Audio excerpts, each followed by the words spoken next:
عارف الإحساس إنك كل ما تبدأ حاجة فجأة تزهق وتوقف، تحس إنك واقف مكانك ومفيش أي خطوة لقدام. الحقيقة إن الموضوع مش ضعف منك، لكن يمكن بس ناقصك خطة واضحة وخطوة أولى تشعل الشرارة. في البداية هي أصعب وأخطر مرحلة، لأنها هي اللي بتحدد إذا كنت هتكمل وتوصل ولا هتسيب كل حاجة في النص. وعلشان كده جمعت لك 9 خطوات عملية قوية جدا هتخليك تبدأ صح وتكمل الآخر. فيلا بينا نولعها ونبدأ. يلا بينا.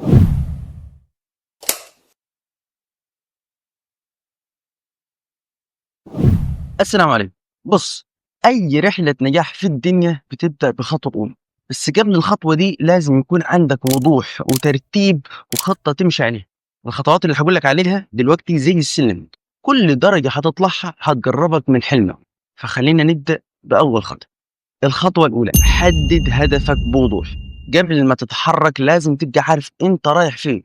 هات ورقة وقلم واسأل نفسك أنا عايز أوصل لإيه بالظبط. الهدف لازم يكون محدد، مش عام زي عايز أنجح، لا قول عايز أتعلم الحاجة الفلانية. 2، قابل للقياس، تقدر تعرف وصلت لفين. 3، واقعي ومناسب لقدراتك. 4، مرتبط بوقت، مدة زمنية واضحة لتحقيقه. جاوبت على الأسئلة دي، نيجي الخطوة اللي بعديها. الخطوة الثانية، قسم هدفك إلى خطوات صغيرة. الأهداف الكبيرة ساعات بتكون محبطة لو فكرت فيها دفعة واحدة، عشان كده قسم الهدف بتاعك لخطوات صغيرة قابلة للتنفيذ. مثال، لو عايز تبقى خبير في مجال معين، مش هتبقى خبير في يوم وليلة. أول خطوة ممكن تكون إنك تقرأ كتاب في المجال ده، وبعديها تطبق اللي تعلمته عمليا. أو لو أنت مثلا هدفك تبقى لاعب مميز لدولتك أو الوطن العربي أو حتى العالم، أكيد مش من يوم وليلة هتوصل للعالمين. لكن الصح إنك تبدأ بالتمرين في نادي، تهتم بأكلك، تدور إنك تلعب في مكان معروف، وهكذا خطوة خطوة لحد ما توصل للهدف الكبير. لكن الخطوات الصغيرة دي مش هتنفع من غير وقت محدد. وهنا نروح للخطوة الثالثة، حدد مواعيد نهائية لكل خطوة. مهم جدا نحط وقت محدد لكل خطوة، مش لهدفك، لكل خطوة مش لهدفك. كده تحس بالإنجاز وتبقى متشجع تكمل. وخد بالك، مش لازم كل حاجة تكون كاملة أو مثالية، المهم إنك تبدأ. ولأن الخطة دايما مش هتمشي 100% زي ما أنت عايز، لازم نكون مستعدين للخطوة اللي جاية. الخطوة الرابعة، كن مرنا وتوقع التحديات.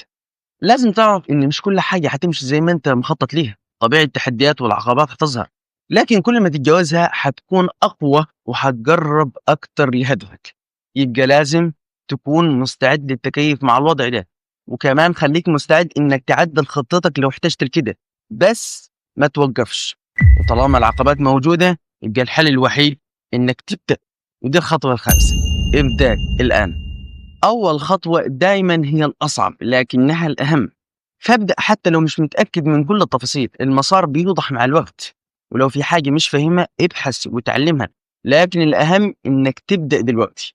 وبعد ما تبدأ لازم تتحمل المسؤولية عن كل قرار وكل خطوة. ودي الخطوة السادسة، تحمل المسؤولية.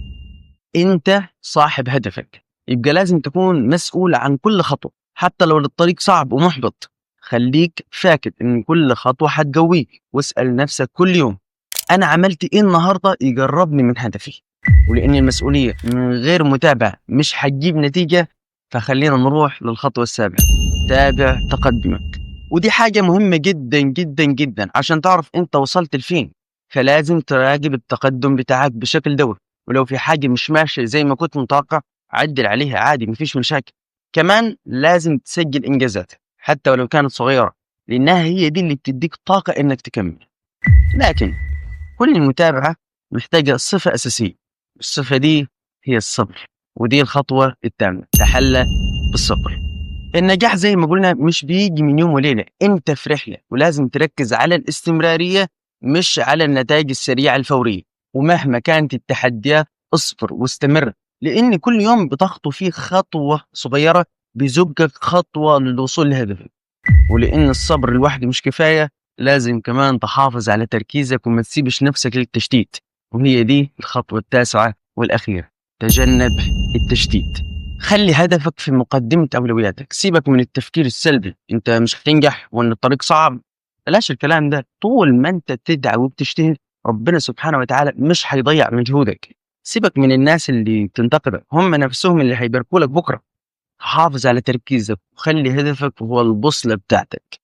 وفي النهاية أهم رسالة عايز أقولها لك، ابدأ النهاردة حتى ولو بخطوة صغيرة، لأن أي خطوة للأمام هي فرق ضخم بين إنك واقف مكانك وإنك ماشي في طريق حلمك. ولو وقفت افتكر ليه بدأت، افتكر حلمك كان إيه، عدل خطتك لو محتاج، لكن أبدا ما توقفش. خليك فاكر أنت أقرب مما تتخيل من هدفك، وطريق النجاح مستنيك.